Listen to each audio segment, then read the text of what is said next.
visited other websites that were trying to invade your privacy. Yes. The one thing that you could say, unlike Facebook, who is trying to profit off of young girls that feel suicidal, Clippy simply wanted to help.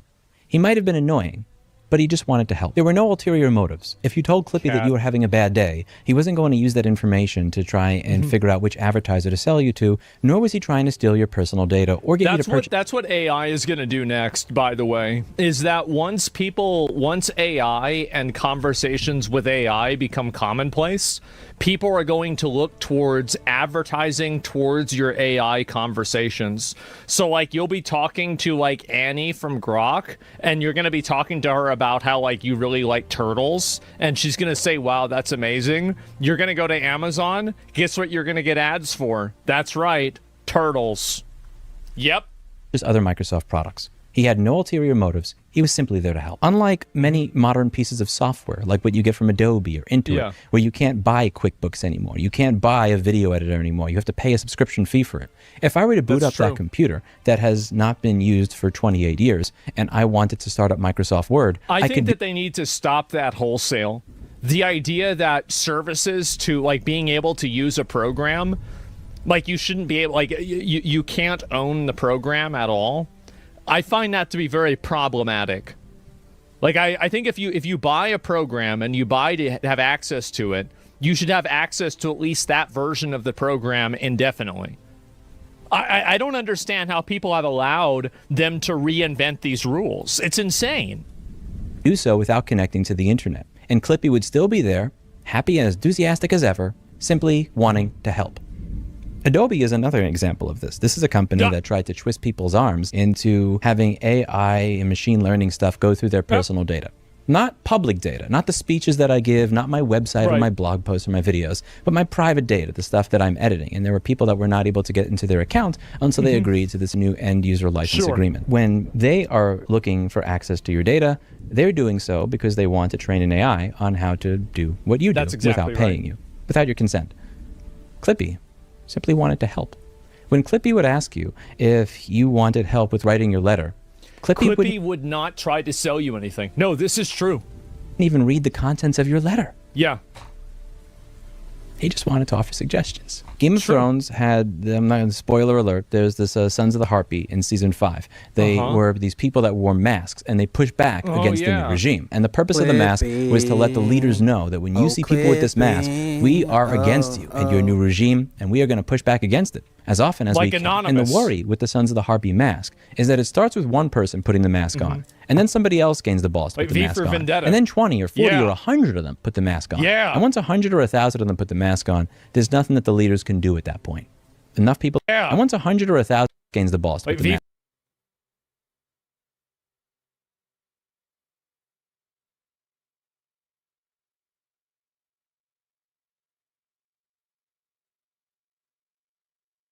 for vendetta. And then 20 or 40 or 100 of them put the mask on. And once 100 or 1,000 of them put the mask on, there's nothing that the leaders can do at that point. Enough people have put it on, and enough people have come together with solidarity, and they're going to do something about it. Now, granted, this may not be the best analogy, because it was, spoiler alert, they were trying to bring back slavery, and they also were just bad people. Khaleesi kind of became a shitbag. Well, they have that now. I mean, we have the same thing in real life. It's just that the masks are white. Besides, I think that Clippy is like a modern-day Sons of the Harpy mask. If you're tired of companies changing the terms of the sale after the sale and getting away with it, turn your profile photo to a Clippy. If you're tired of companies that have the ability to reach into your house and ransomware your products so that they stop working unless you pay them again, claiming that that's legal, but then when somebody tries to give you back access to what you bought and paid for, that's illegal. Change your profile photo to a Clippy. If you're tired of sex bots invading the comment section on a regular basis, and their comments always posting with no problem, but your comments being censored even when you're not saying anything that bad, change your profile picture to a Clippy. If Google, being one of the premier data mining companies on earth, not being able to tell that little fucking cat with 2 pillows next to it that they try to make look like an ass so that thirsty young men click it as they normalize sex trafficking on the platform that doesn't allow you to express an opinion bothers you, Jesus Christ. He's mad. Change your profile picture to a Clippy. and let them know that you're not happy. Oddly Clippy specific. never tried to normalize is. sex trafficking. He just wanted to help. If you're tired of companies saying out loud that the reason they want to keep you from fixing what you bought and paid for is that may take money away from them, change your profile photo to a Clippy. I never expected to win the legislative battle. It would be nice if I did, but it was never something that I set as I need to do this or I'm a failure. I think that you can easily win it. The problem right now is that there's too many people that are technology illiterate that are in the government. As soon as you have enough people that are technology literate in the government, this problem disappears. Always hoped to do was win the cultural battle, where all of you understand what's going on and you decide. What I'm saying is we have a bunch of old retarded people that are running the government and they can't figure out how to use computers. That enough is enough. If I ever have a chance in my personal life to push back against this, I will. You're maybe not going to send that email that you're supposed to send to Interso to tell them, oh, by the way, make sure this chip doesn't end up on Mouser.com. Here's an NDA, blah, blah, blah, the supplier agreement. Maybe you just forget to send that email. When there's a new consumer rights law that the senator that you work for is on the fence about supporting, and there's a lobbyist that's going to be against it that wants to have dinner. Whoops. Maybe their invitation went to spam. Oh. I didn't see that. Sorry, boss. Maybe you quit before you create a fake paywall to test if your customers will pay again for what they already paid for. Or maybe when you send out that ransomware firmware update, you make it opt-in instead of opt-out. Whoopsie, if in some bizarro world it is actually illegal to make a thermostat work again, and this bastard of a CEO decides to try and get the individual in trouble, 10 cases to prosecute, only got time for 6. Maybe I just ignore this one. When a company CEO logs into their Slack and sees 10,000 Clippies looking back at them, what I hope occurs is that they intuitively understand. Well, what they're going to have to do is if they see 10,000 Clippies, they're going to have to send everybody in for sensitivity training. And the fact that, you know, back when they had Clippy is very male coded. This is something that is exclusionary towards women, and it is sexist, and it's also racist because it is maybe white coded as well. And so you have to change your profile picture, or you're going to have to be spoken to by HR for promoting racism and sexism in the workplace. And we all know where that goes. That's what would happen.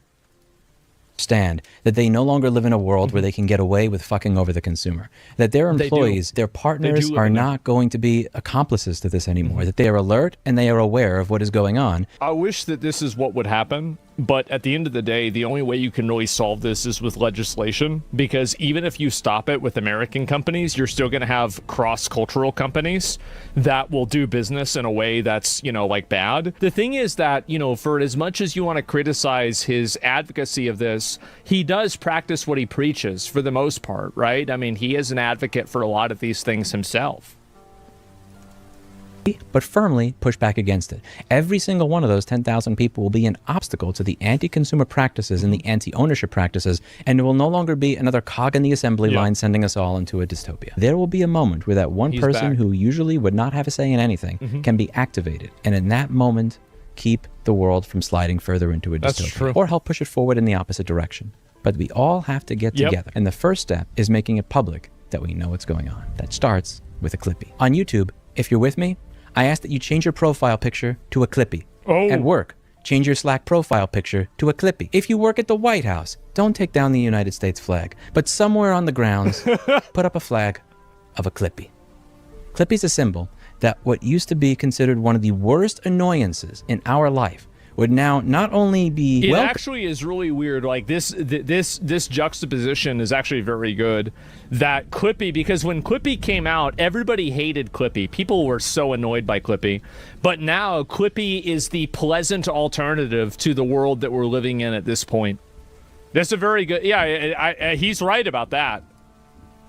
But for all of his flaws, celebrated as an idol. Because for all of these things that occur right now, where there is negative malice of intent, I want to take away what you own. I want to take this back. I want to get your data. I want to sell you to an advertiser when I know that you're crying. Clippy just wanted to help. And if you were to turn him on today, unlike most cloud bullshit, he'd still work. Hulu Foundation is going to be announcing the winners to the Future Home Bounty and the Echelon Bikes bounty within the next month. Us offering 5,000 here, 20,000 there. It pushes the ball forward. But at the end of the day, that does nothing in contrast to organizing all of you. We're happy to get the ball rolling, but for us to truly win, we need to show that if you push us, Clippy clips back. That's it for today. And as always, I hope you learned something. I'll see you all in the next video. We also have the duty not to infringe the IP rights in the process. It is in fact the manufacturers who have the relevant rights, not consumers. It's the manufacturers that do. Nope, we just take it away. That's the thing. You thought you had the right? Well, we changed the rules. Now you don't. It's that simple. And that's all you got to do. That's all you got to do. Everybody goes and they start thinking about the way that it is. You never think about the way that it is. And to be fair, you know, you could go and criticize the guy, but he did change his own profile picture. He did. And like, you know, you wouldn't know if that was going to happen, right? Because like, I always think somebody says, oh, everybody needs to do this, and then they don't do it. Well, you know, it's one of those things. But you got this going on. Well, that's a certainly different situation. This guy brings people on to talk about their financial struggles. You guys ready to hear it? Here we go. Stressing.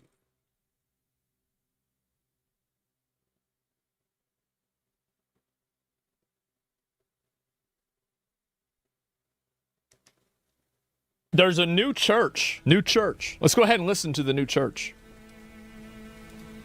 Christ Church senior pastor Doug Wilson makes no apologies for his beliefs on God and country. I'd like to see the town be a Christian town. I'd like to see the state be a Christian state. I'd like to see the nation be a Christian nation. And I'd like to see the world be a Christian world.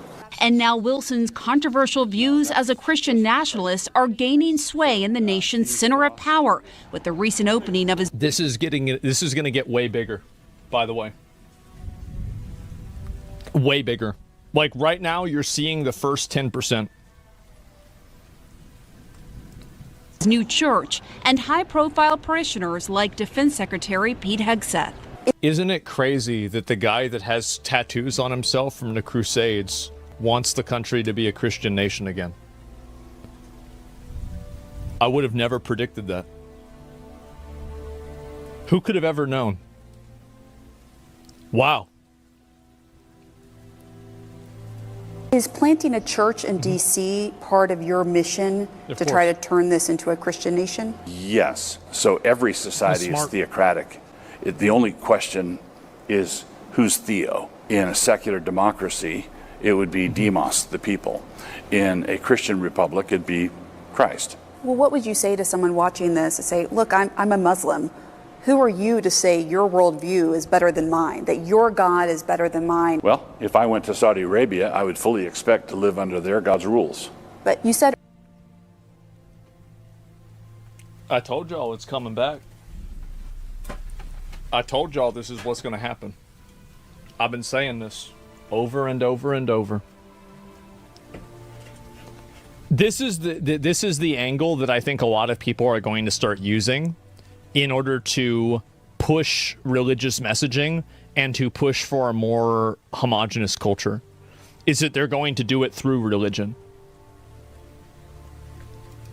Earlier that you want this to be a Christian world. Yes. So you want to supplant their religion with your Christian. Yes, by peaceful means. Of course. Not by peaceful means. Not by peaceful means. The window has not shifted enough for you to say what you really think.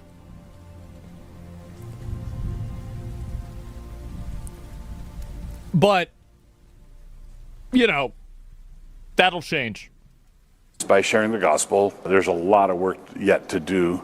I believe that we are working our little corner of the vineyard. Wilson's Little Corner, a picturesque campus nestled on the outskirts of downtown Moscow, Idaho, is growing by the day with thousands of like-minded Christians. That's right.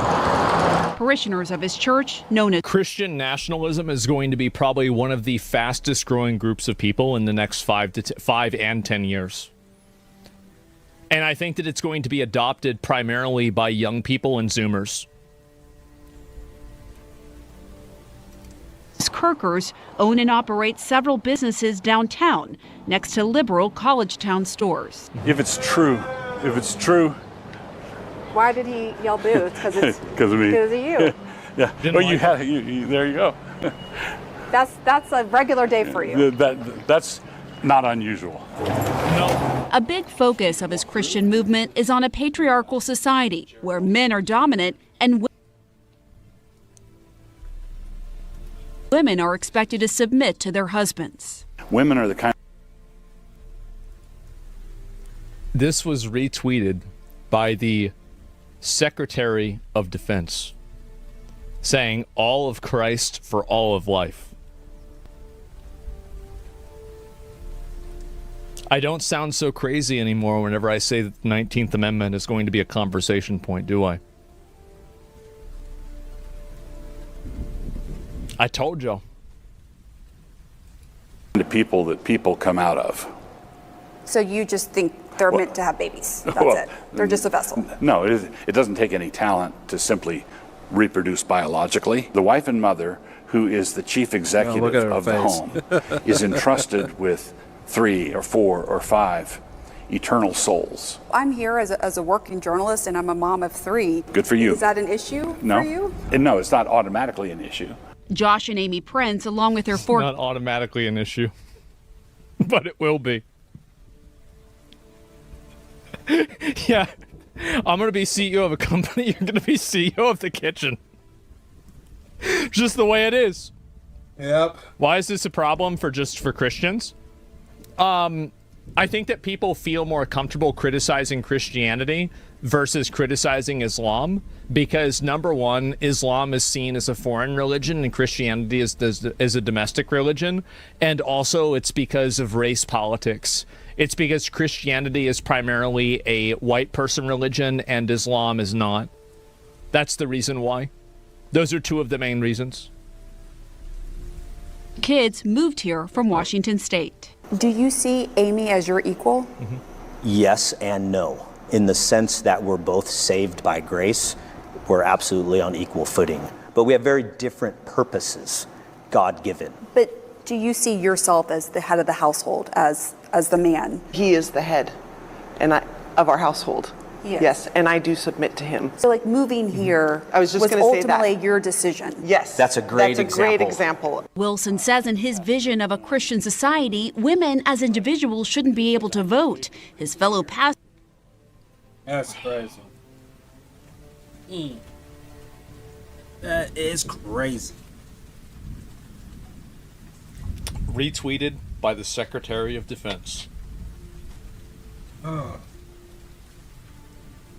That's crazy. That's right. This is the reason why a lot of young people aren't supporting Trump. It's because he's not conservative enough. Yeah. Biggest L ever, religion should not substitute secular law.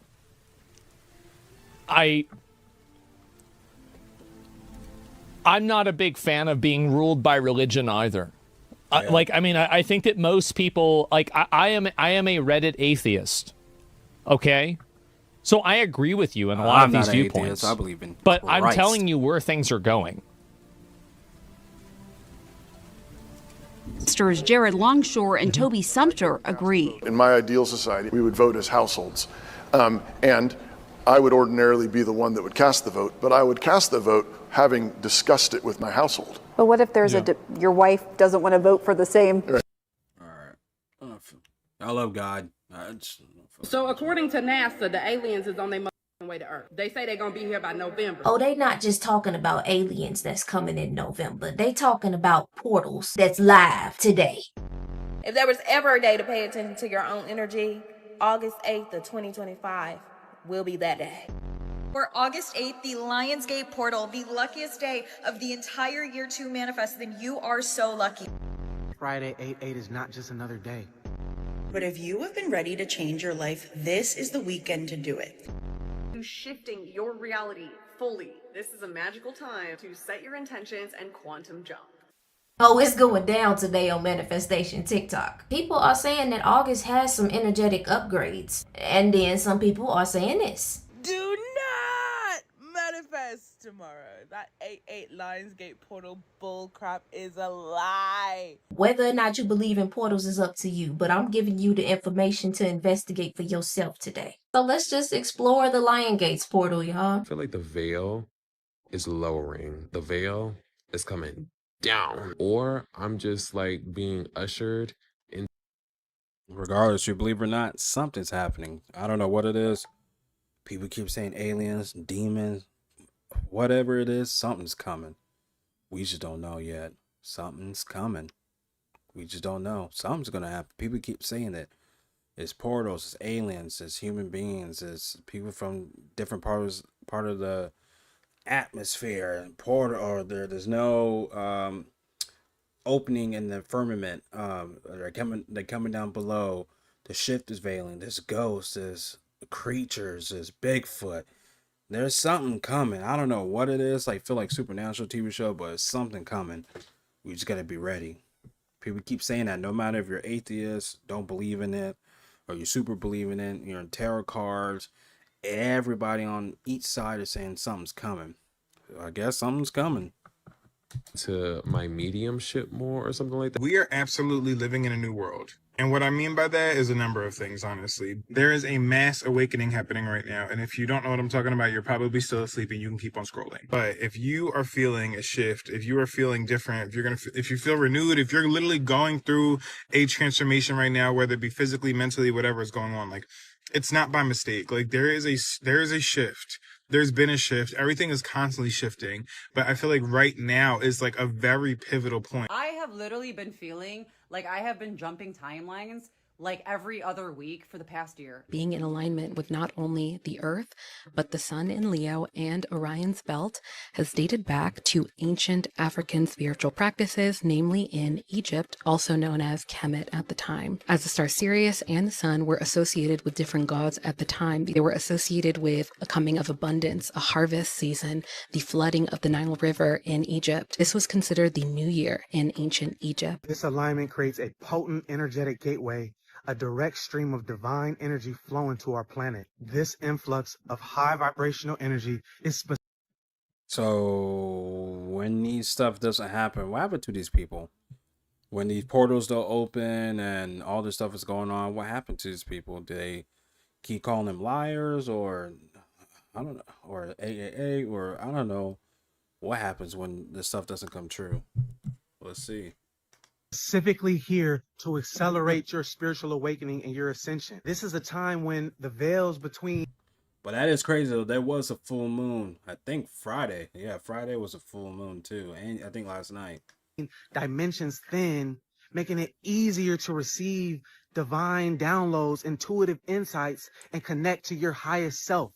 Think of it as a cosmic upgrade for your soul. Set crystal clear intentions because there's amplified manifestation during this time. You can use this to speed up your manifestations. When I did this last year, I wrote a future letter to myself about what I wanted, what I desired, and what I was willing to let go of in order to obtain the things that I wanted. My life between last year and this year is so much more abundant than it was. And before you're like, oh, portals, what? You came through a portal when you came through your mom's hoo-ha, okay? What you're going to do is you're going to get a piece of paper and you're going to write 8/8. Now, what I want you to do first initially is I want you to write about what it is that you want. And I want you to be very specific. And then based off of what it is that you want, I also want you to write down what is it that you're willing to let go of. What is it that you're willing to release in order to obtain the things that you want?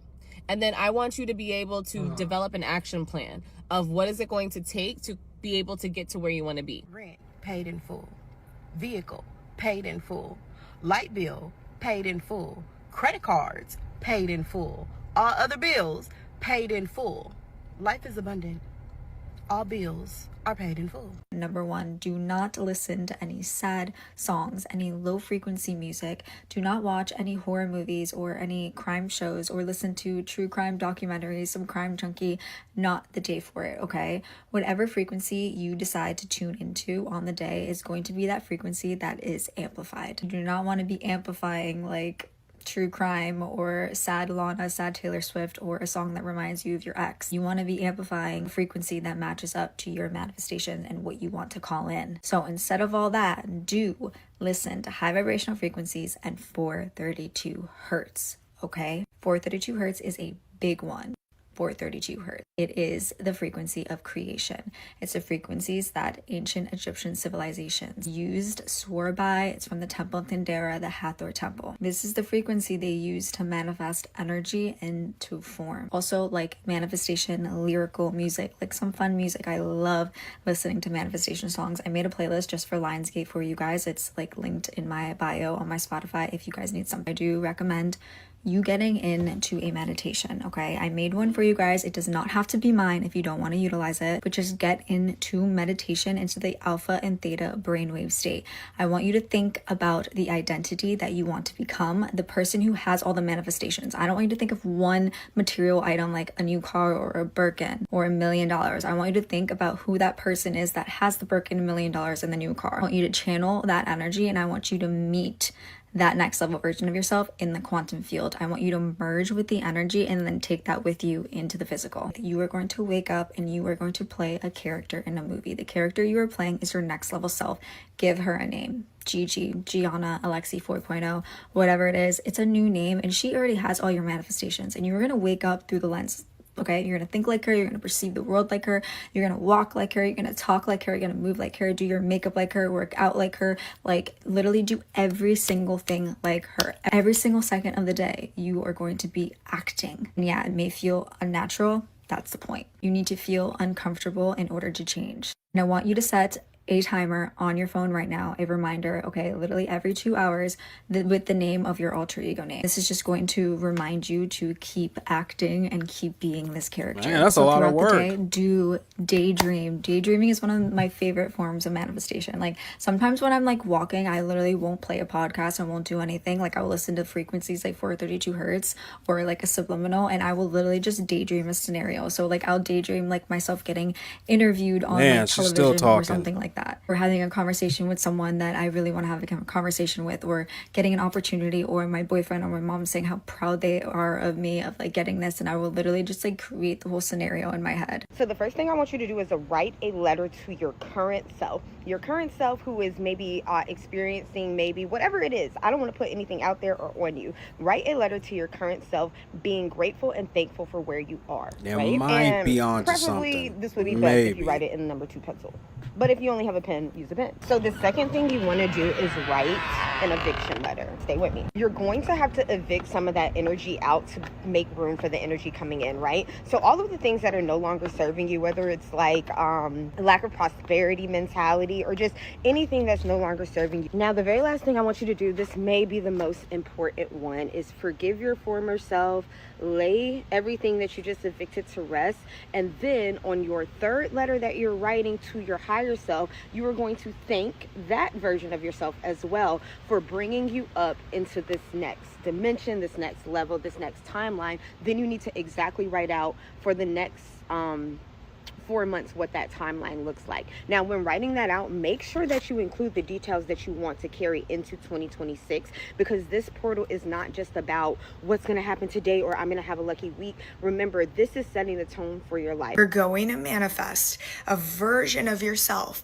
that is capable of holding all of that, that is capable of anchoring it without fear, without self-doubt, without it destroying you or you destroying it. Universe already knows exactly what it is that you want. So why isn't it coming in? Why aren't your manifestations flowing effortlessly into your life? You're doing all the work. You're writing everything down. You're visualizing, because deep, deep, deep down inside of you, there's something that is not quite ready to hold all of those blessings. So here's what you... Blessings from who?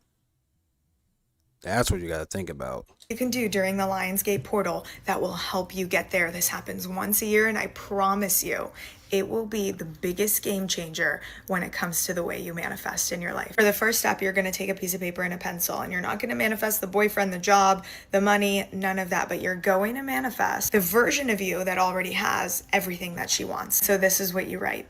I create the version of me that can hold all of what I want with ease. I don't chase it, I become a home for it. I'm a confident vessel that holds millions with grace and ease. I'm on steady ground where both wealth and love can flourish. I carry the energy of abundance, not as a goal, but as my nature. I trust myself completely to navigate and nurture anything that I manifest. I embody trust in myself to receive and to keep everything that I desire. I choose the thoughts, feelings, and actions of one that already holds all of it. I allow my body to remember that this is familiar ground. There is no longer any more space between what I want and what it is that I have. As you're writing all of those down, I want you to really embody that version of you. Really visualize that dream life, because remember, the universe already knows everything that you want. And I want you to take your piece of paper and put it under your pillow. And as you wake up in the morning the next day, out loud, say the words, "There is no other reality that exists other than the one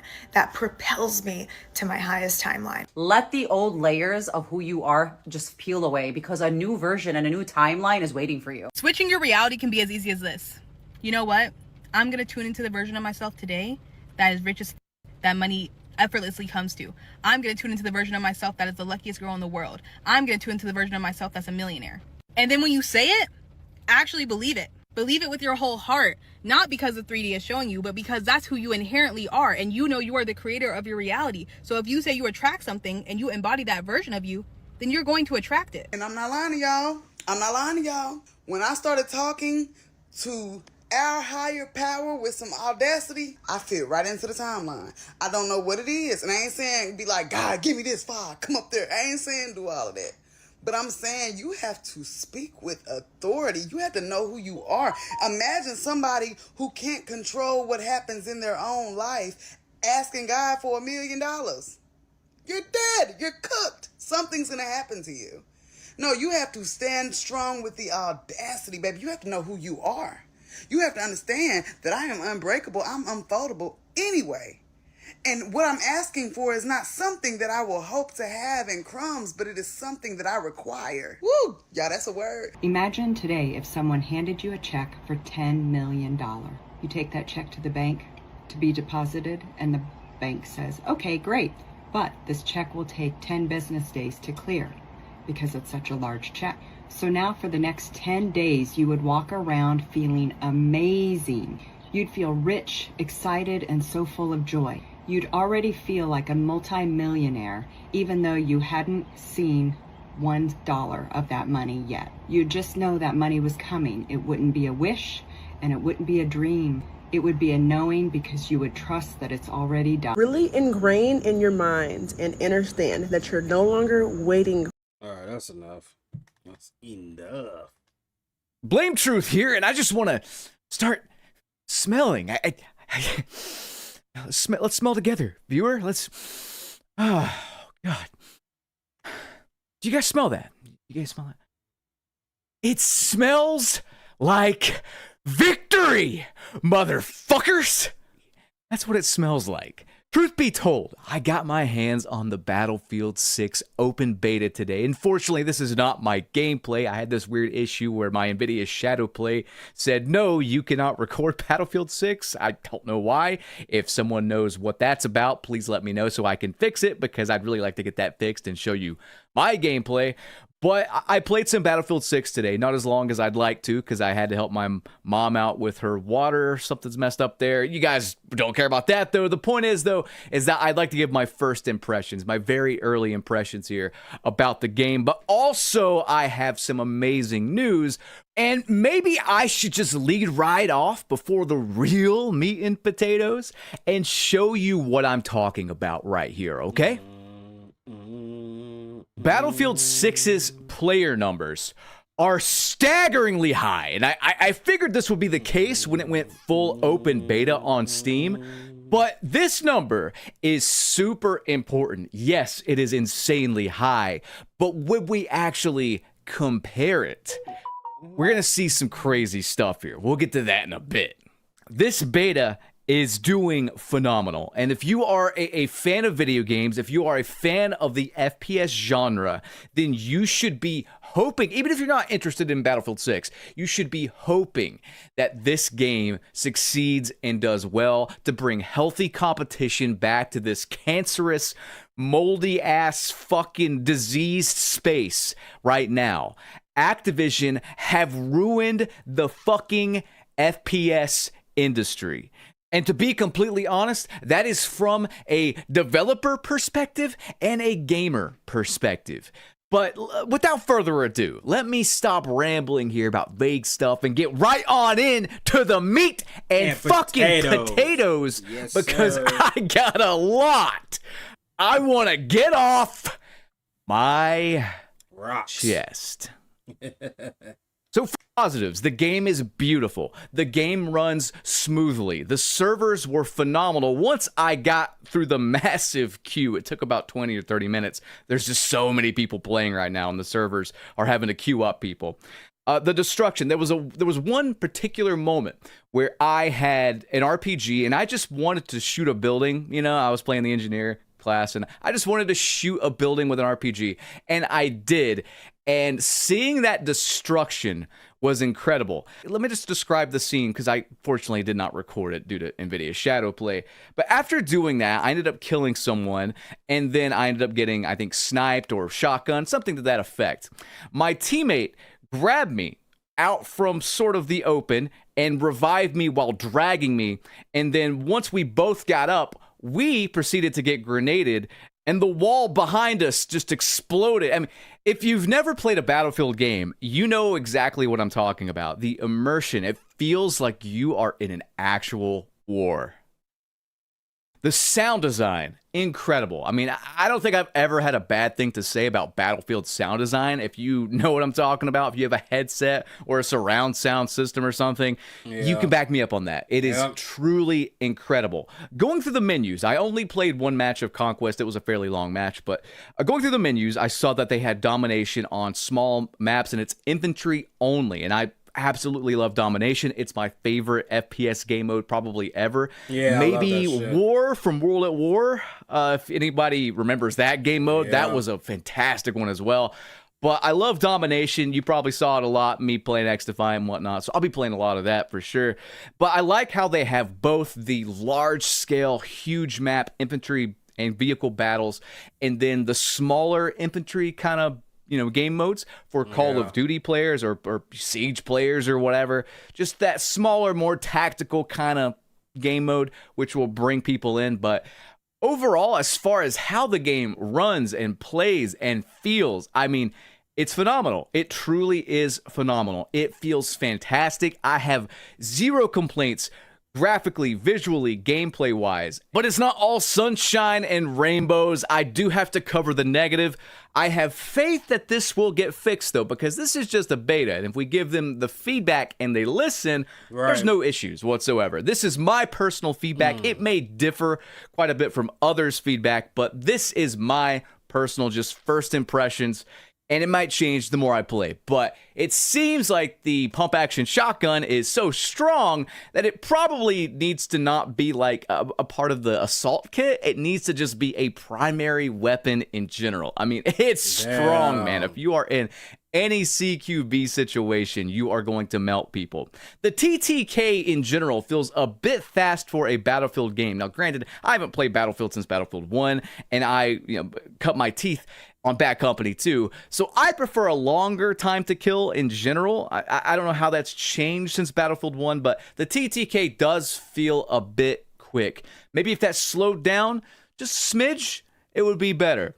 The UI and the user interface, I am not a huge fan of. It feels like, Modern Warfare 2, just that crappy kind of horizontal UI, and the menus can be a little confusing because of that. It's definitely not the best. And really, that's about all complaint-wise I have. And that's a really really fucking good sign. I think the maps, and I have been watching a lot of people's gameplays, I think the maps are absolutely gorgeous. I think that the main issue that people seem to have with them is that they're not big enough, so it's possible that there will be bigger maps for the large scale modes on the full release. I'm sure there will be, but the maps are all gorgeous. The sound design's amazing. I mean, I have no real complaints whatsoever. It's just kind of dialing things in that I have some issues with currently, but overall, though, it just feels fucking good to have a playable, passion-driven, multiplayer FPS again,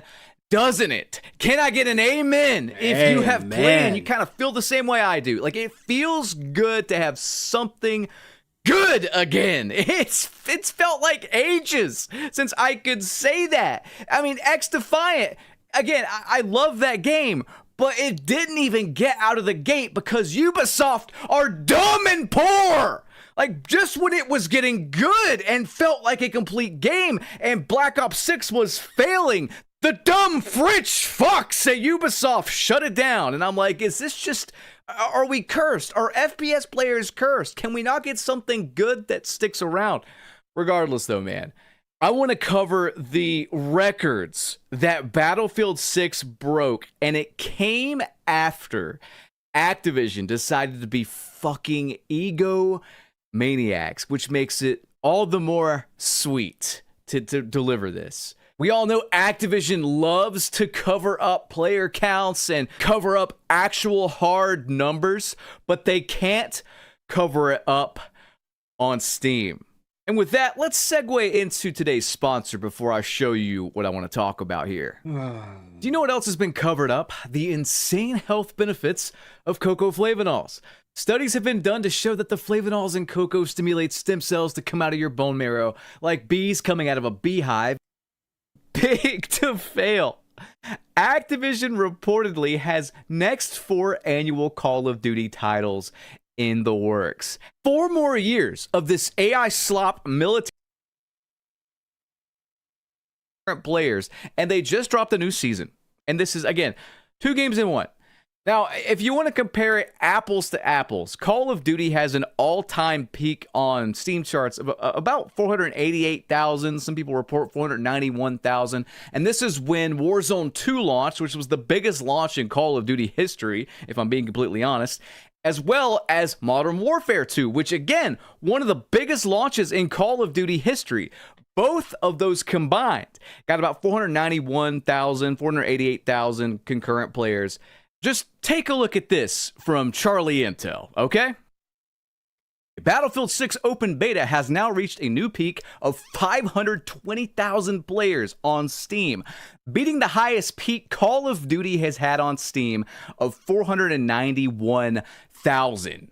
They not only broke Call of Duty's record here, but they broke it with one thing on a beta. This is not counting single player metrics. It's not multiple games in one hub.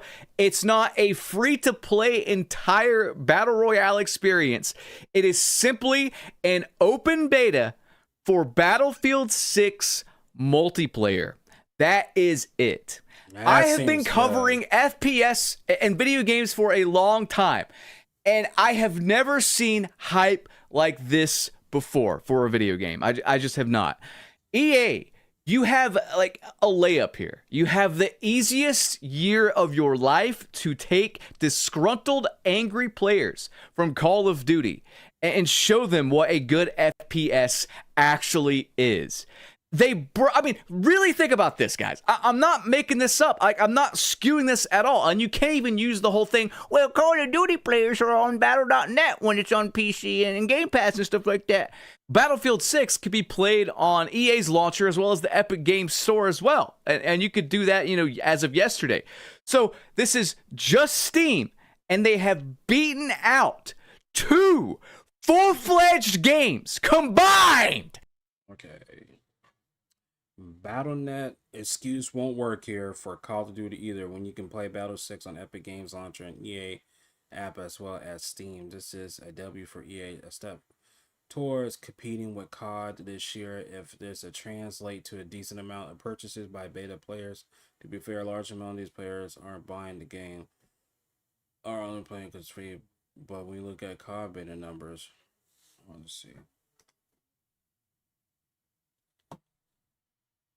Oops, sorry, my bad, y'all. On just their fucking beta. I mean, I'm sorry, but too big to fail?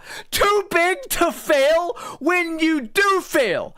Every one of us, all of us disgruntled FPS players that you shit on for the past 6 years are going to write, I thought you were too big to fail on every single cringy, stupid piece of garbage bundle and event and game and mode that you post to your dying social media. I get more views than these motherfuckers right now. Do you realize that? And it's not by accident. I don't do anything to game algorithms. I just sit up here. I mean, I don't even put my stupid fucking O face on my thumbnails. I don't.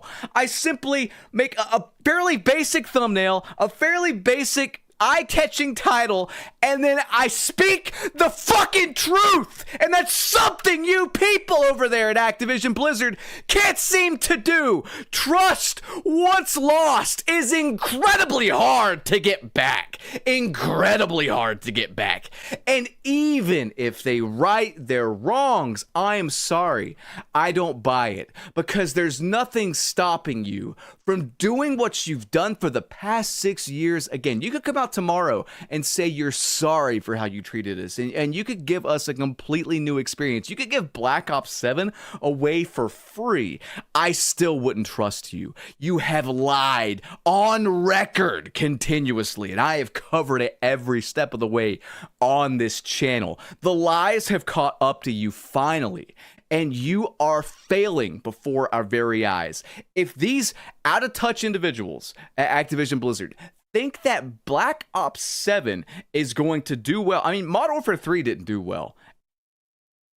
And that was a fancy DLC to a sequel that was universally hated. Black Ops 6 was their last chance, and I have never seen a game get so much hate after it's come out and saw so many people just dip out as I have before with Black Ops 6 as far as Call of Duty is concerned. Maybe back when Ghost was a thing, but honestly, when Ghost was a thing, at the very least, COD players had something to go back to in the form of Black Ops 2, which is the best game. Hey guys! Oh, that's too long. I'm trying to be the best teammate I could possibly be. Oh shit.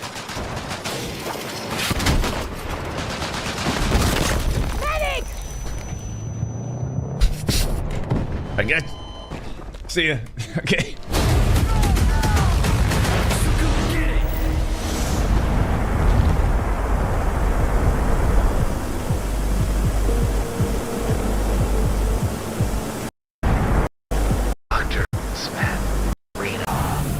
Drops are on. We've never played this game before. You're getting your raw, first-person perspective and point of view from the back-to-back 1993-1994 blockbuster video game champion. Ladies.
Want? I almost want to get right into fucking sniping. Like, just become an agitator. I like the feel of this game. You know what I mean, champs? It's got a good feel. What if I need to change my sensitivity at all? It feels good. It actually does feel good. Everything actually right out of the gate feels good. Damn. This game's fucking awesome.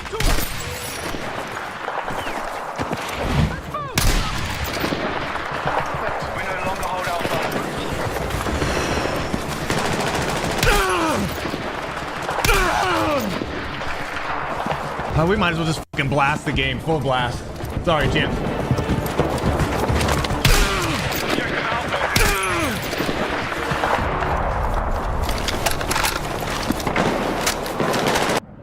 I'm fucking hit! I'm hit! Oh! Ah!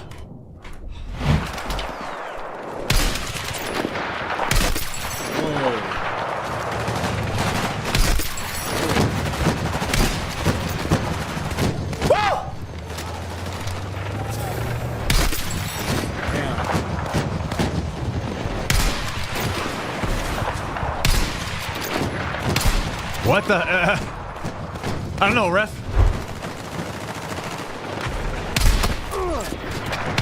Oh, he got him. Damn. Oh my god, this is a dreams come true for snipers, champs. This is a dream come true. It really is. Oh shit. So is it fun? I'll tell you right now, we haven't touched an SMG. For whatever reason, I'm literally just on sniper right now. I want to level this sniper up, see if we can get it even. There's a couple other attachments. I think we have like 2 or 3 attachments we want to get for it to really test it out. I like the 4x scope. I don't like the green laser. What else is going on? The destruction is not a... You don't have to like go through some scripted huge event, right? And wait for it to conclude and then proceed. The destruction so far, it's like happening organically while you're fighting. And it's not like popping up on your screen and doing some weird collision bug shit. I don't know. It's naturally happening within the gunfights, you know? Audio, once we found our audio settings, incredible. Truly. It really is. That last one, I put a smile on my face, man. That's what gaming should be about, right? I just want to have fun. Play the game and the aesthetic of the game. So you definitely get that with Battlefield 6. That's for sure. I like that.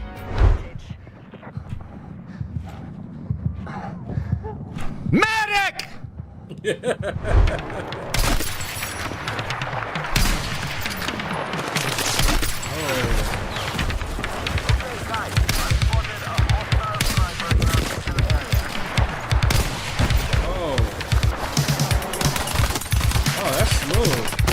God! Woo! Man, if I have an AR right here, I feel like I'd be fucking doing some damage. Sniping is so fucking fun in this game. Wow. Nice. Dude, this game is fucking awesome. These fucking sniper fights are unbelievably fun. The distances, they nailed it. They fucking nailed it. Sniping is gonna be so fun in Battlefield. Battle Royale. Look at this guy.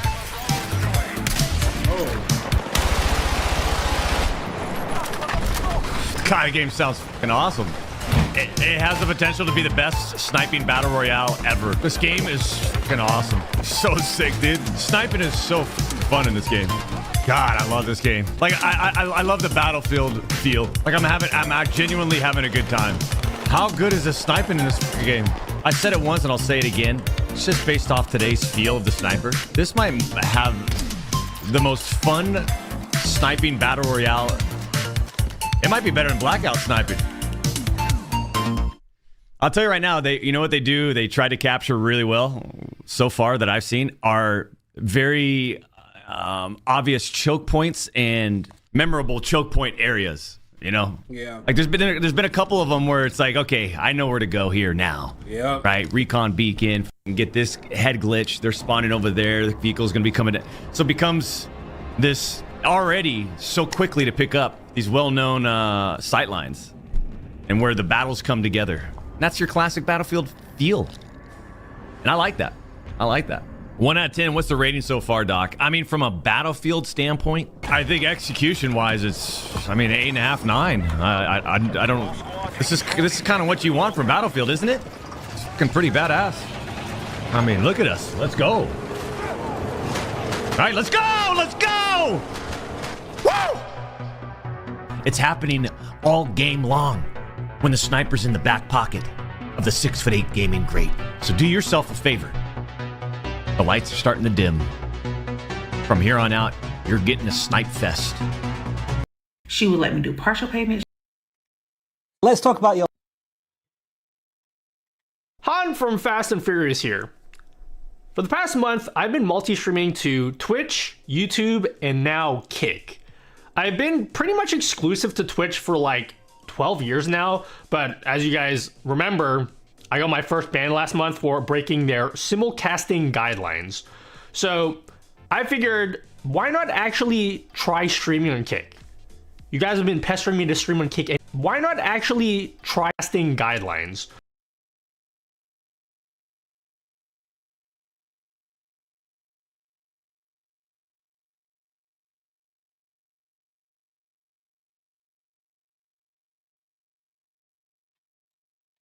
So I figured, why not actually try streaming on Kick? You guys have been pestering me to stream on Kick anyway and bring some of the widgets I've been making for Twitch and bring it over for Kick. So I want to talk about how it's like and what the experience has been like compared to streaming on Twitch. This video is going to be more from the perspective of a streamer. I don't really want to talk about the viewer's perspective. Like, we get it. You don't have ads on Kick. What a brilliant and enlightening take, Nutty. Honestly, I don't really give a fuck what Asmongold is doing or any of these other big streamers. I just want to focus on what it's actually like streaming on Kick and what kind of tools are available. And yes, revenue. Stop being cringe and paying full price for Windows with our sponsor, VIP SD Keys. You can get a Windows 11 license for as low as $21. Just use my code NUTTY at checkout. 15 like pay, good to go. Huge, massive disclosure. It is not lost on me that Kick has been giving me special treatment. Kick has every interest in sucking up to me so that I come on YouTube and say all of these nice things about them. My very first day streaming on Kick was on the Kick podcast with Eddie. Eddie's the CEO of Kick. They put me on the front page like every single day that I've streamed there. They gave me partner from day one. So my experience is likely going to be completely different to what you guys will experience. So just keep that in the back of your mind if it ever seems like I'm sucking Kick off. Now, let's get the big thing out of the way that I know you all want to hear about. The revenue. Don't lie to me. I know you guys are all trying to cash in. It's fine. I love money too. You probably already know this, but Kick gives their streamers a 95% split on every sub you get compared to Twitch's 50%. So for every $5 sub you get, you keep $4.75 compared to $2.50 on Twitch. But what's less talked about is Kick also pays their partners an hourly wage. You've probably seen a lot of the top Kick streamers talk about how much more money they're making on Kick compared to Twitch.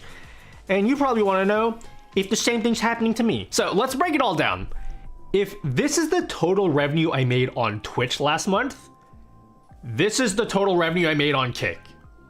I'm not going to put actual numbers here, but these graphs I'm showing you are to scale. So purely on revenue alone, I made way more money on Kick in the past month. Now, I want to emphasize, I'm super well aware that Kick has been giving me special treatment. They did gift me 100 gifted subs last month, so let's just take all that out.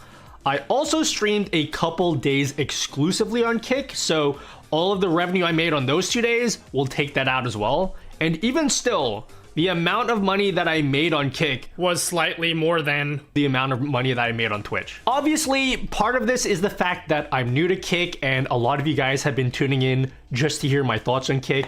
Also because they've been putting me on the front page so often. I 100% expect you guys to stop giving a fuck after like 6 months. The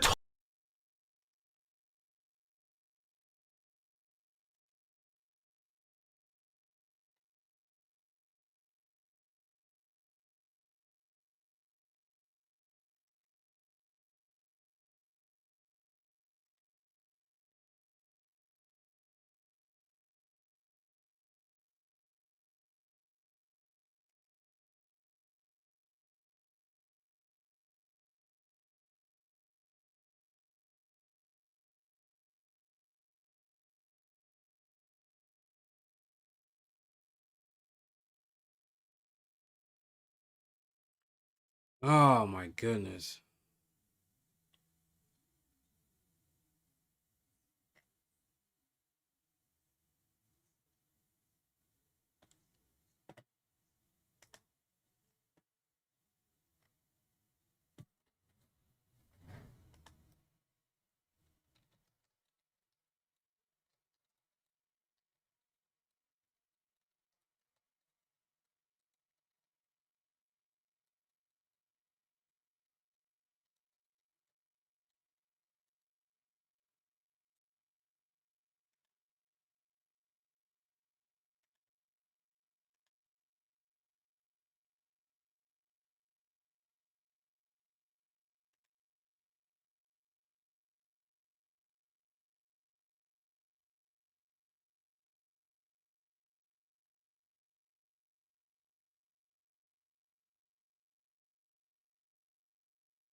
Total income isn't really what I care about. It's more about how I generated that income that's interesting. On Kick, there's only really two ways of making money: subs and partner income.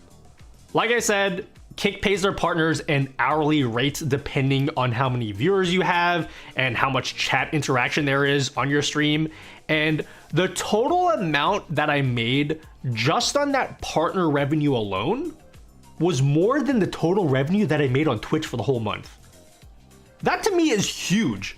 I've always felt really weird about relying on subs for revenue. Just knowing that my income is going to be proportional to the number of hours I put in on Kick just feels a lot more secure than just hoping some oil prince comes in that thinks I'm like cute enough to give $500 to. It gives you more of an incentive to actually work towards partner. I'm also a Twitch partner, and I gotta be honest, there's like no benefit to being a Twitch partner other than you get to feel more important to everyone else because you get a special badge that other people don't have. Again, I know I'm privileged because I didn't even have to work for partner, but it just feels good knowing that my partner status actually has like a real tangible benefit. I'm not saying that, oh my god, Kick is so much better than Twitch and everybody needs to move to Kick now. I'm not saying that at all, because even though the sub splits on Twitch are, well, they're pretty ass, honestly, but there are more ways for you to make money on Twitch as well. You have 2 extra tiers for subs, there are bits, there's ad revenue, there are a lot of Twitch extensions that you can use to make even more money, and there's Prime subs. That's a big one. You're not going to get that free Prime sub that you get on Twitch over on Kick. And this doesn't get talked about often, but Twitch does an insanely good job of gamifying subs. Like, those hype trains that they have on Twitch seem really stupid, but man, they work, okay? Every time I get a hype train, something goes off in your guys' mind, and then you guys just like continue to add on the hype train, even though it's just like, it's just the bar that fills up the screen, but people like that kind of stuff. People are more likely to sub on Twitch because of all the little dopamine hits that they give you.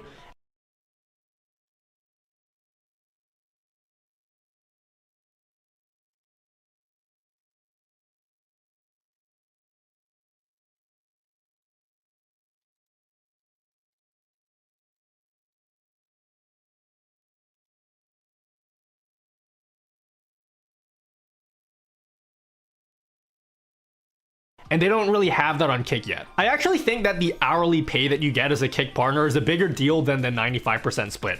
But keep this in mind, Kick does cut your hourly wage in half if you decide to multi-stream. In your Kick dashboard, there's a toggle that you need to turn on if you want to multi-stream, and by turning that on, you're still allowed to multi-stream to Twitch and Kick at the same time, even when you're partnered, but you're only gonna make 50% as much.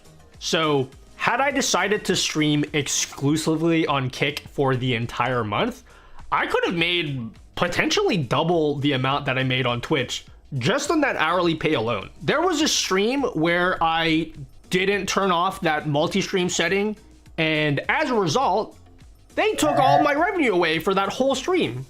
So there goes all that Donkey Kong Bonanza money. I actually did turn on that multi-stream toggle in the middle of my stream, but apparently there's like 2 different places that you need to set it up, and because it was my first time streaming, I didn't know where to turn that off. Like right here it says turn on multi-stream in the stream info box. Where? I looked and it's like not in there. Turns out if you want to toggle this on mid-stream, this setting only appears once you're actually live. Like, what the fuck? I don't know why they made 2 settings for such a very important thing that you need to toggle because it affects your income. One thing you'll learn very quickly about Kick is there's a lot of slop going on this website.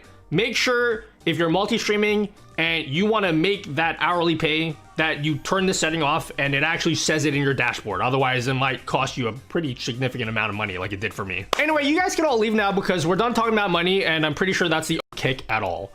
If you are ever fucking up in the middle of your stream, maybe you're talking about a topic that you shouldn't be talking about, or you're accidentally breaking TOS, they will actually pin a message in your stream that everybody can see. That's crazy. And it will tell you, hey, you're fucking up. You need to check your email. This literally happened to me. On that stream where I forgot to turn off that multi-stream toggle, I literally got an email mid-stream telling me exactly what I was doing wrong with screenshots so that I could fix the problem and then avoid getting punished for it. They literally took a screenshot of both my Twitch and my Kick streams, and they were like, yo, you need to turn off this multi-stream toggle. So I'm pretty sure it was an actual human that emailed me. Kick actually gave me a warning mid-stream so I can go and fix the issue and avoid getting my revenue taken from me.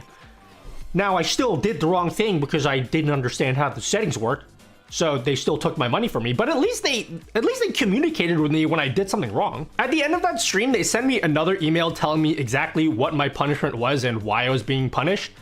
I sent them a reply, and then they hit me back like 5 minutes later. That never would have happened on Twitch. I gotta give credit to Kick here. Their moderation team has been insanely responsive and transparent with me, and I never thought I'd be saying that about Kick. And this isn't just me saying this, by the way. I've talked to so many other Kick streamers that have told me that the moderation team is just as responsive to them as they are with me, even when they're not partnered. I liked Kick a lot more than I thought I would, but the biggest problem I've had, and this is gonna be a deal breaker for a lot of you, Kick has an insane spam bot problem. You guys remember a few years ago when Twitch had a big problem with all those hate raids? Kick is like that. I get spam all the time. So much worse. Every single stream I've had, without fail, there have been multiple times where someone would spin up like 2,000 bots and spam the N-word in my stream, dox other people that I don't even know, or just generally trying to disrupt the stream. And the worst thing is, Kick doesn't have any tools to deal with this. Like, if this ever happens in your stream, you pretty much have to resort to turning sub-only mode on.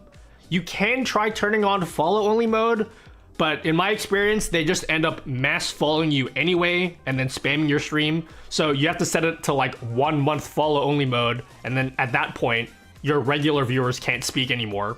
You can also turn on account age restriction, but I set mine up to 6 months, and the bots were able to get around that anyway. And even if those settings do work, my regular new viewers, they're not able to talk anymore. So I don't like turning those settings on. The only way to get the bots to stop spamming is sub-only mode, and that just ruins the whole stream. Kick does have this AI moderation thing, but honestly, this is dog shit, okay? I feel like people just use the word AI everywhere and expect it to be some kind of black magic that fixes everything. I hate this page. I don't know what. You can make it so that verification is only so blatantly copied from Twitch. It's actually shameless. I'm not just talking about the features that they use, okay? Real talk, I don't really care, okay? I don't work for Twitch. If Twitch wants to take Kick to court for copyright or whatever, yeah, probably. There's a lot of stuff that Twitch has that I think I'm going to be missing. For example, Twitch has extensions. One of my favorite extensions is the heat extension that allows my viewers to click on the screen and interact with it. The moderation tools on Twitch are leagues above Kick. They have things like on ban requests, the ability to send warnings to your viewers, that kind of thing. There are plenty of interactive games like Marbles on Stream or Words on Stream that only work on Twitch. It doesn't support Kick at all at the moment. There's just a lot of little things that you won't. She would let me do late payments, but baby, y'all got that money when I told y'all I was gonna get them.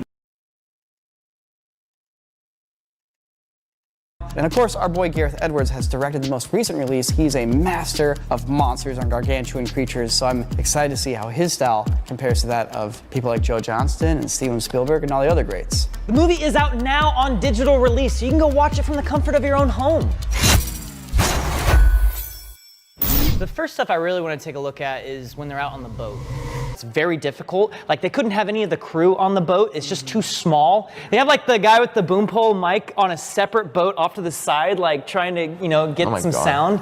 But for all these shots where the boat is literally starting to capsize, it's on its side, they need to actually take the boat into a gimbal in a wave pool. So there's a special pool in Malta where they actually filmed all this stuff. It's a giant 6-axis gimbal, 12-axis gimbal. It's a huge gimbal. At this place in Malta, I looked it up, it's actually super, super sick. It's like dozens of feet of water in this huge tank. They've got the boat up on there. They're able to capsize it and stuff like that, flip it around. Oh, do they just open it up to like the ocean? Yeah, they literally just like let ocean water in to fill it up. Oh, cool. So that they can drain it all when they need to build the stuff. Wow, they shot this on film?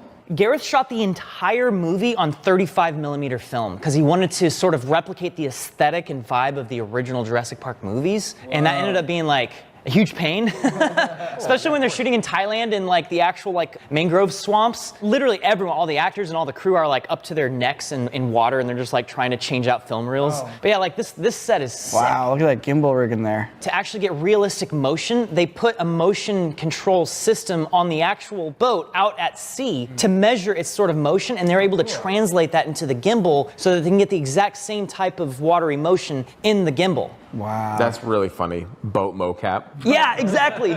Boat cap. God dang, that's crazy.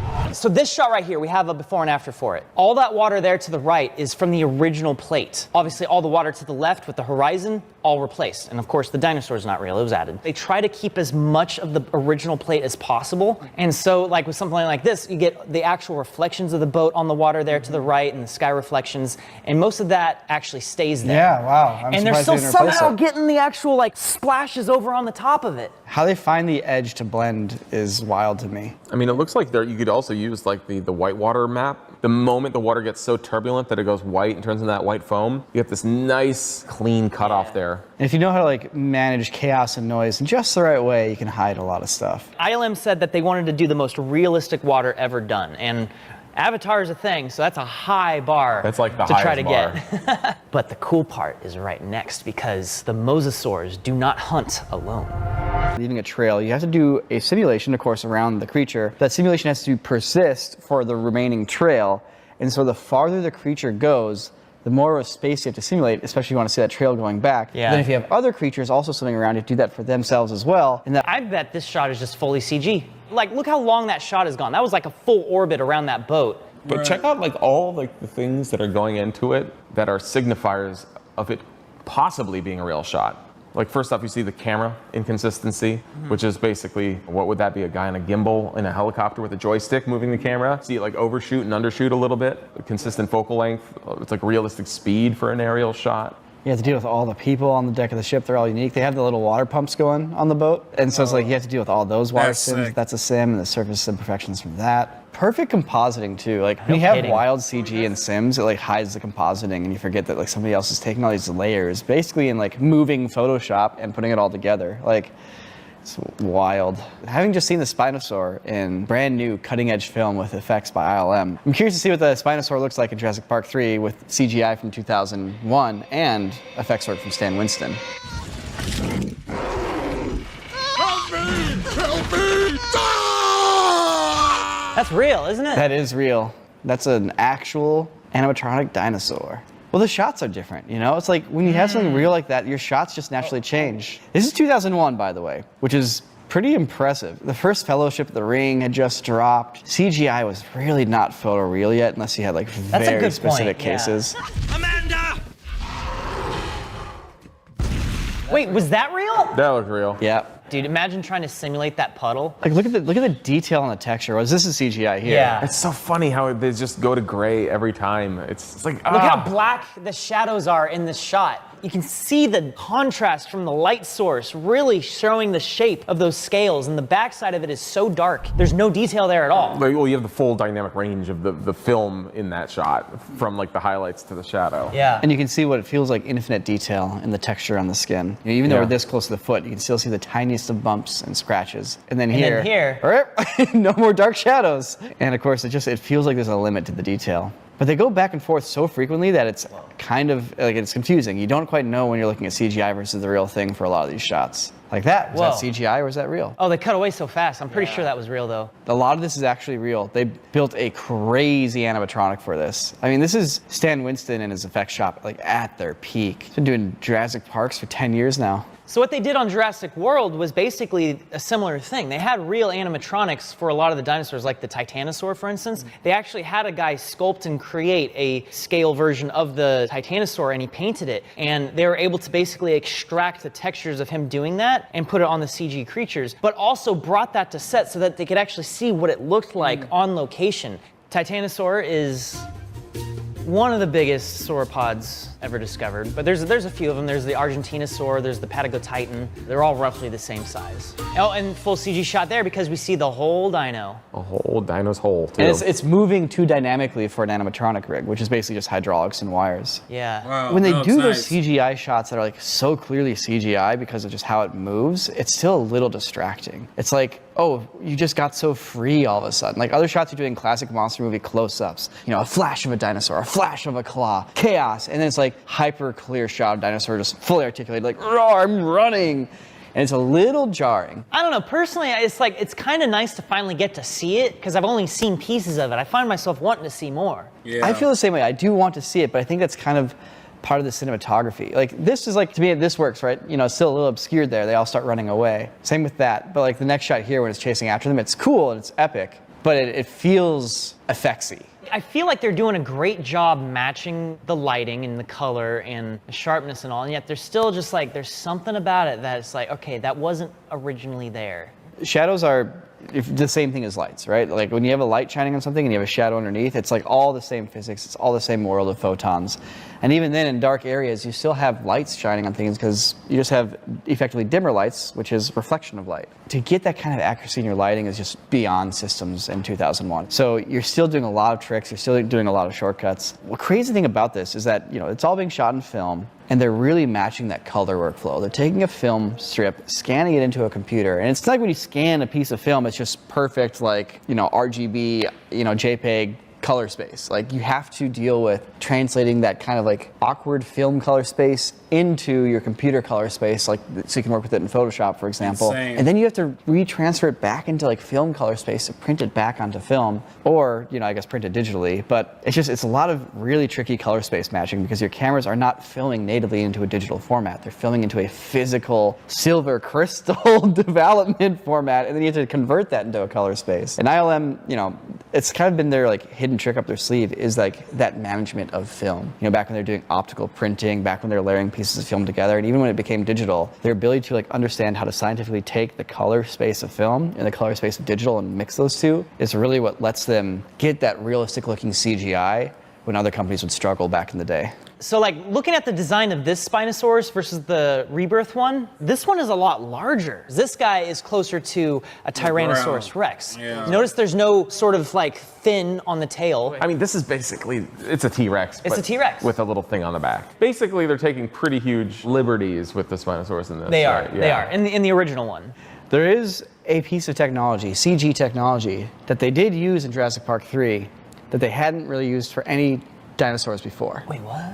was ambient occlusion. Oh, interesting. So in all these renders that you're seeing here, you do get a little pockets of dark shadow like in the wrinkles of the dinosaur and stuff, and that's thanks to ambient occlusion. Oh, I'm seeing it there, like under the creases of the legs there. They're hacking less of the light than they used to, but still a lot of hacking. Like ambient occlusion is itself a hack. It's not an accurate representation of how light works in real life, but it's a good halfway there representation. Yeah. I mean, it looks nice. It does. It gives you that tangible feeling of like those dark little contact shadows, which really makes something feel solid. This looks pretty CGI nowadays, but there's some pretty notable things happening tech-wise. They have muscle systems now in the dinosaurs, so you see the muscles like wiggling and bulging under the skin. They have a skin system in place, so you kind of get like the correct skin sliding over the figure of the dinosaur. But they did build a practical Spinosaur and a practical T-Rex for that sequence, so they could have them yell at each other, which they did not use a lot of it.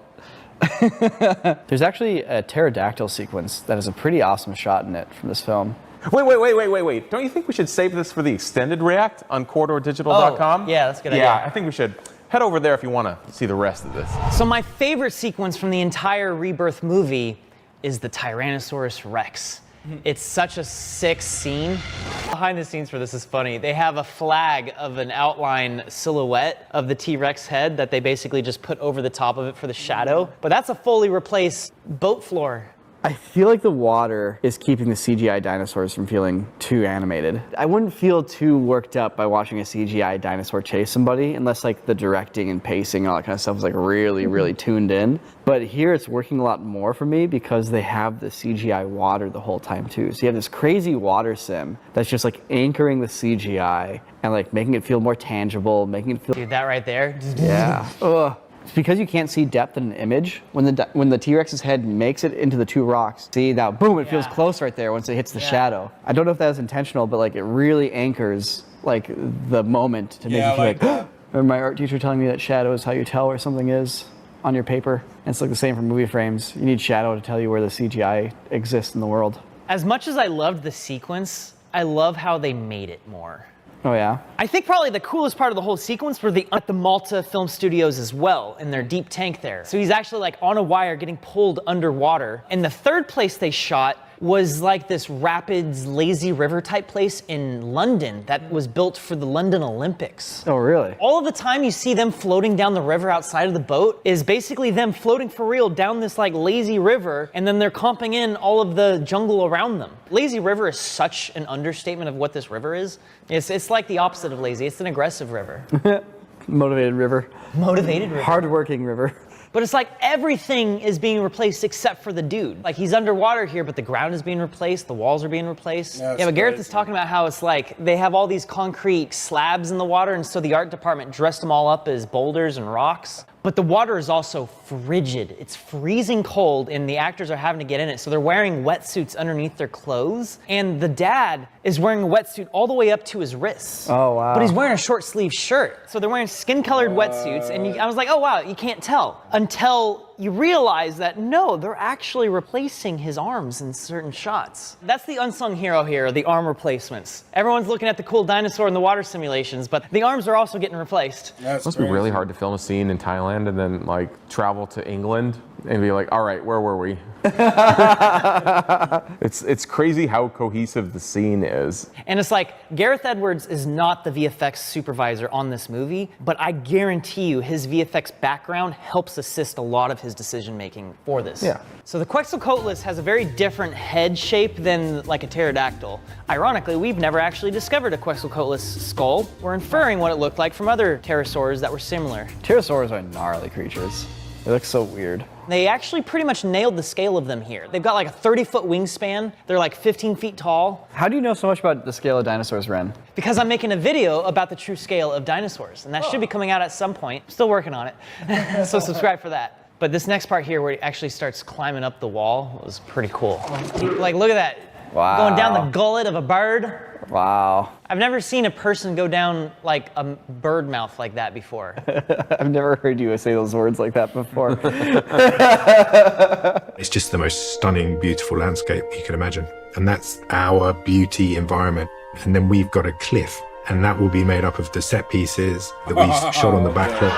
Interesting plates. Those are real locations, but they're definitely being augmented further. It's nice to know the tennis ball has still persisted as technology has gotten better. The tennis ball on a stick, specifically.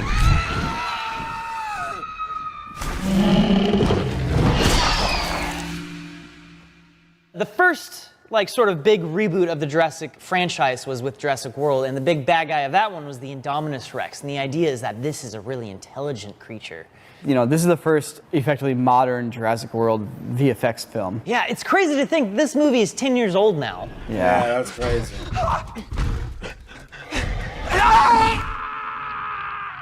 Like, guys, it comes with the job. Like you're working with dinosaurs here. This has got to happen every once in a while.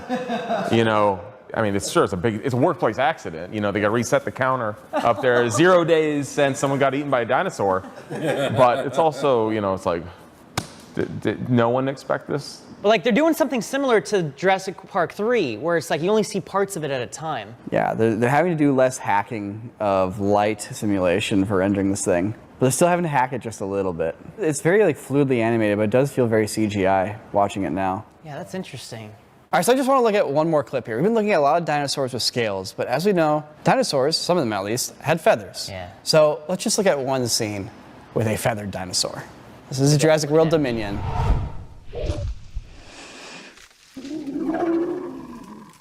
Oh yeah, he's blind. Now feathers is like a pretty big rendering challenge because they're not the same as hairs. You can't just use like a simple line to represent it, which you can render millions of lines relatively easily on a computer. Feathers, you basically have a line with a bunch of other little lines coming out of it, and they move and they flutter in certain ways.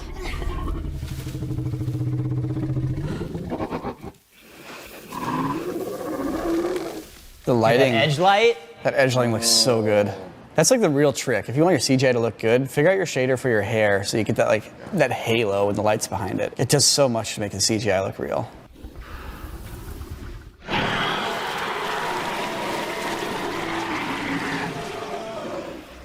Do you guys think that's CG water, or do you think they actually like blasted it with the speaker? I don't think it would actually look that way in real life. No, that's a I think sim. this looks a little too That's like definitely sim. art directed for it to be a real thing. There's a lot of things going on. You see how like all the floating algae and moss gets pushed away perfectly too. Realistically, if you're gonna blow a speaker like upon like this, I don't think you're gonna see stuff separate like that. You know, that's like what happens to the clouds when a meteor hits Earth in a CGI shot. You know. Do you guys think it's actually real and it's a CG takeover right on the blast? I do. I think it's a real plate going across the water, and they're doing. Oh, look at that. Yeah, you can see those particles. Look at those little water particle droplets right there. See that? Those little marbles. So yeah, it's real to CG. And that would allow them to then get the hybrid shot of her underwater there, because I'm pretty sure that's all done in post. So it's like they have the plate where they're going across the water, and then cut, and they comp in the dinosaur. It's really cool. They got its reflection comped perfectly too around all the moss pads and stuff too. But then once you get rid of all that, then you can do an additional camera move where you move it down below the plane of the water. So you get that sort of like plane that looks like this, and then it gets up to level, revealing the stuff underneath. But it's a full CG takeover here. Two, a real plate of her underwater just like this, and it's probably just a static shot, and it's being revealed by that planar shift of the water plane. Yeah, it's crazy thing, like, you know, these shots are still really inventive and like specifically constructed for the effect. It's weird to think that they have to do it shot after shot after shot for like 2,000 shots. Yeah. So back in the day, it'd be like 40 shots that are magic tricks. Now it's like every shot is a magic trick. And not just like, oh, I'll comp it in, but like, yo, we're gonna film it just like this to do this trick, and this trick happens, and this trick happens, and it all comes together.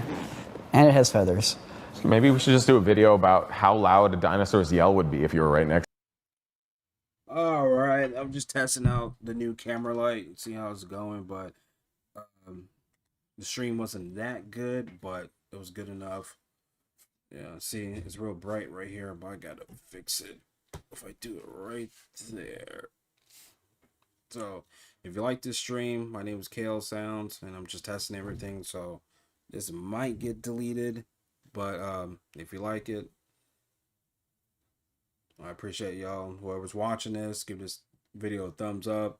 Comment down below. I'm testing all this week. Like I said, I'm upgrading, and then I want to get the stream a good quality stream so we all can have fun. Because I'm tired of those the bigger streamers not incorporating with the fans or not making it fun. If like, hey, you want to play a game, let's play a game, or let's all play a game, let's all meet up and do a little mini tournament, or something incorporating the fans in it. So that's why I want to be a big YouTuber, because I always wanted to help the people that supported the streamer, not forget where they're going, or they're too big, or they're wearing the too big chains, or they got bad bitches now they can't talk to the fans. I'm always for the fans, man. So if you like the stream though, give the video a thumbs up, comment down below, share this on social media platforms. My name is KL Sounds. Peace.